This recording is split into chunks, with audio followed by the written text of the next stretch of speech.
Iran have that China really needs? What does Iran have that China really, really needs?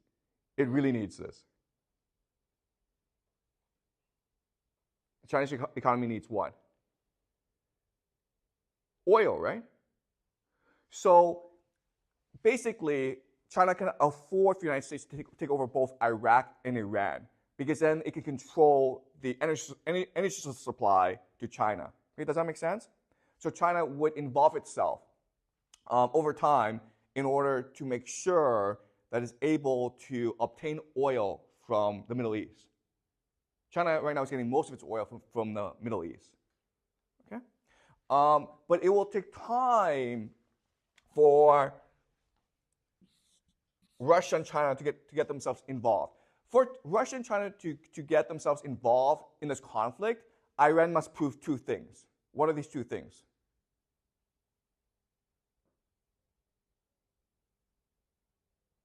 What must Iran show to China and Russia in order to get China and Russia involved in this conflict? If you're China and Russia, you're an investor, right? Why will I invest in you, Iran? Why?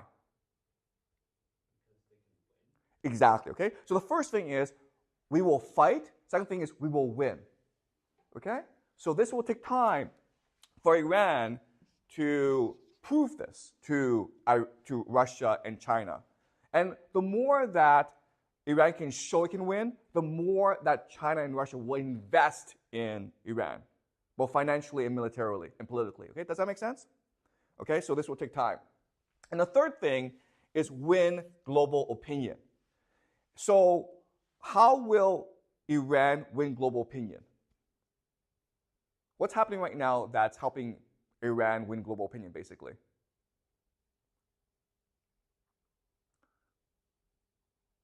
What's happening in the world right now that is helping Iran win global opinion?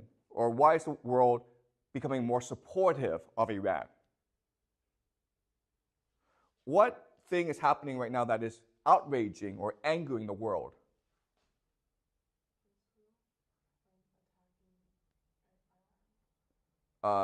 What's happening right now? What's Israel doing right now that is outraging the world?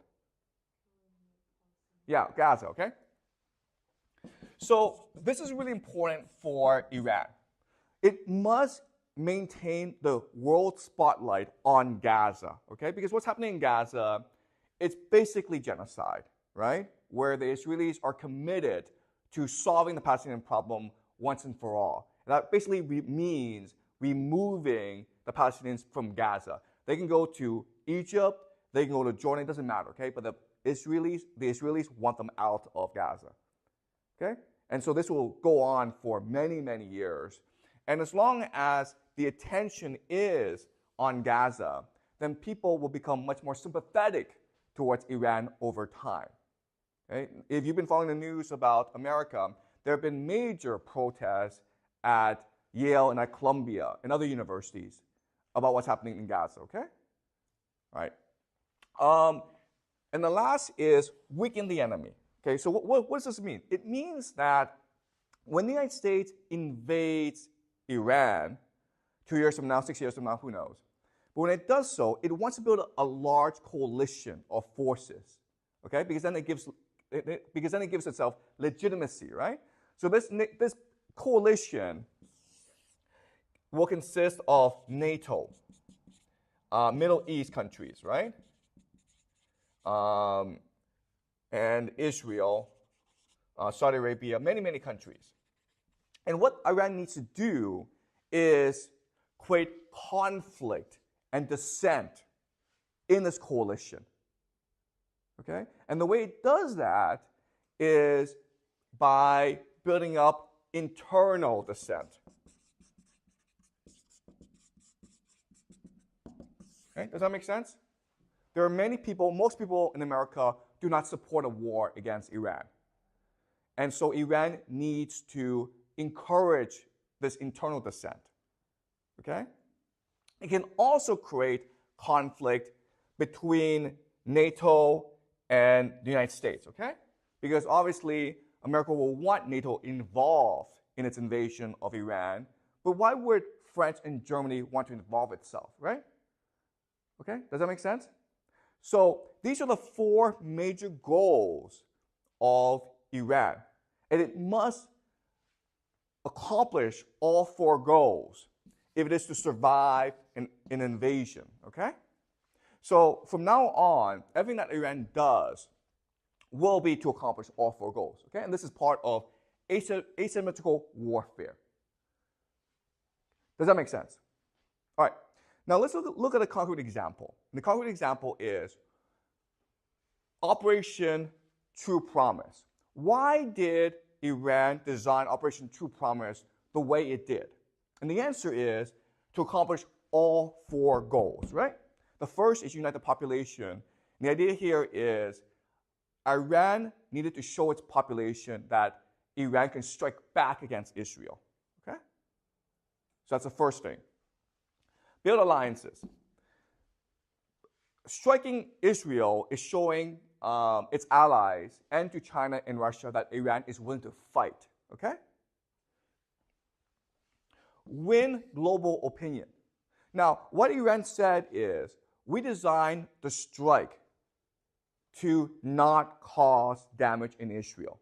And the reason why is it wants to win global opinion, right? If it throws all these missiles and rockets at Israel and it kills a lot of people, then there'll be a lot of people sympathetic towards Israel. So the attack was designed not to cause any casualties. Okay, does that make sense? All right? And if you are an observer, you think that what Iran did was right because it's a sense of fairness and justice, right? What Israel did was wrong. It attacked an embassy of Iran in Damascus. That is against international law. And Iran, to save face, to pursue justice, threw some rockets at Israel. Okay? So most people think that Iran's response showed restraint, and it was a measured response. Okay, does that make sense? Right? And the last thing is weaken the enemy. Why would this weaken the enemy? Well, because after Iran attacked Israel, Israel wanted to show a strong response, okay? And the reason why is that Israel has a policy of disproportionality. So Israel is committed to disproportionality. So what does that mean? It means that if you kill one Israeli, they'll come and kill about 100 of you, 1,000 of you, okay? If you throw one rocket at them, they'll throw 1,000 rockets at you. And the idea here is deterrence, right? To make you afraid of Israel so you would not dare to think to attack Israel. Okay? So when Iran attacked Israel for the first time, by the way, this is the first time that Iran has attacked Israel, then Israel was committed to a disproportionate response. Who stopped Israel from a disproportionate response? Who? Yes, why? Why would the United States say, Israel, do not strike back disproportionately? Why would the United States do that? Yeah, okay. So the United States cannot afford right now to fight another war. And also, if the United States were to fight a war, it would have to do so by itself, okay? NATO would not involve itself. The Middle Eastern countries like Saudi Arabia, UAE, Jordan would not involve themselves either, okay? So the United States had to restrain Israel, and so this is creating conflict between Israel and the United States, okay? So that's why, so in other words, from a military dominance perspective, Operation True Promise accomplished nothing, okay, because you blew nothing up. But from an asymmetrical warfare perspective, you accomplish all your four major goals. And that's why the Iranians claim success. And you can make the argument that from a strategy perspective, it was a very successful operation. Okay? Does that make sense? All right. Any questions about this?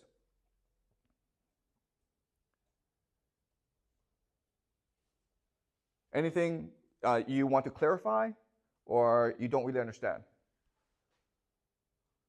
Does this make sense to you? I just wonder, if China ever involved in the situation, will this impact our college life in the U.S.? Okay, so Peter asked a great question, this war, how will it affect us? We're going to the United States for college, we're Chinese students.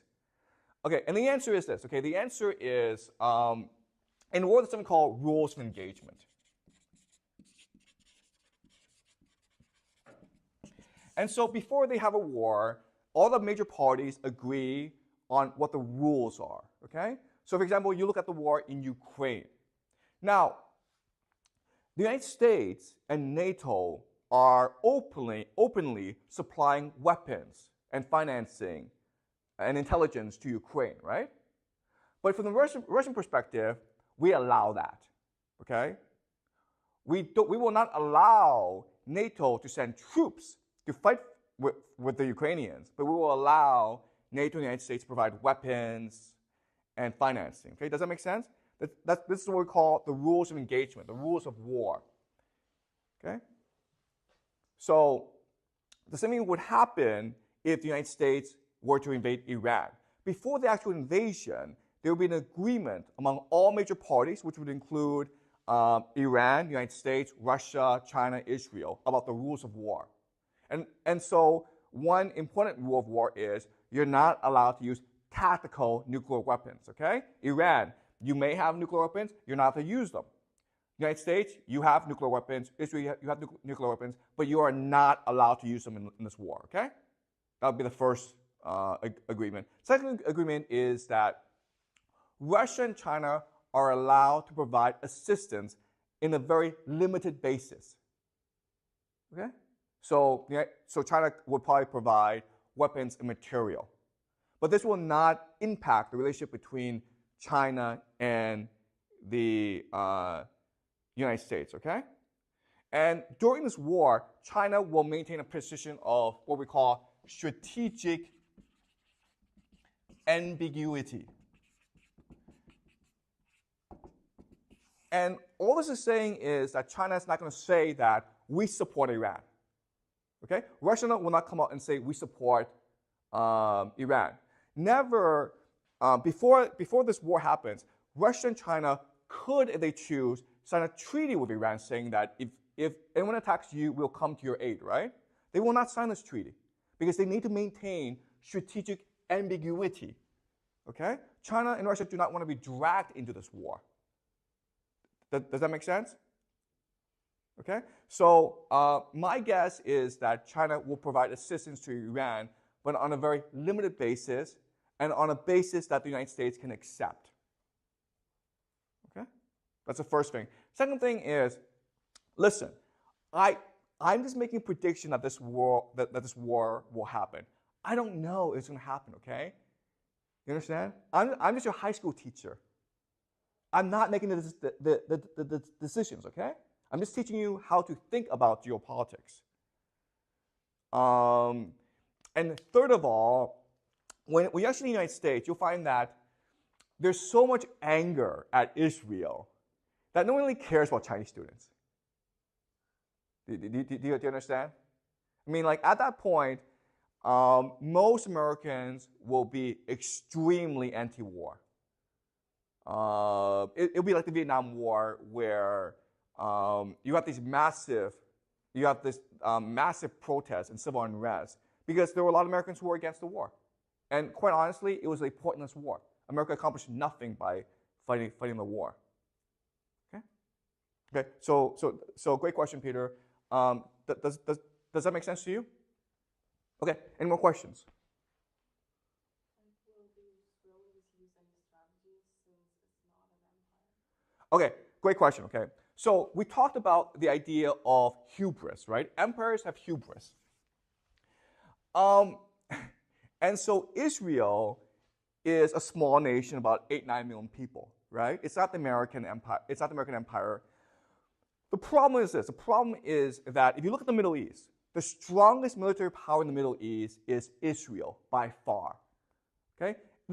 Israel does not actually need American protection. If the entire Middle East got together and attacked Israel, Israel would win because this happened twice before, right? In the Yom Kippur War and then the Six-Day War. So military speaking, Israel is powerful. And quite honestly, if the United States were to retreat from the Middle East, Israel would dominate. Okay? So even though it does not look like an empire, it's basically an empire. You understand? So therefore, it suffers from hubris. Okay? It's not going to be strategic and flexible and creative. It doesn't have to be, because it has military dominance over everyone. But that's a very good question. Okay? Just because Israel is small does not mean it is weak. It's very, very powerful. Okay? Any more questions? So the American has power in the Middle East that actually constrain Israel. Okay. The question is very interesting. So, is America constraining Israel? And you can make the argument both ways, okay? You can make the argument that American presence in Israel is preventing Israel from starting a regional war. Okay? But you can also make the argument that Israel right now is using America to pursue a lot of its geopolitical interests.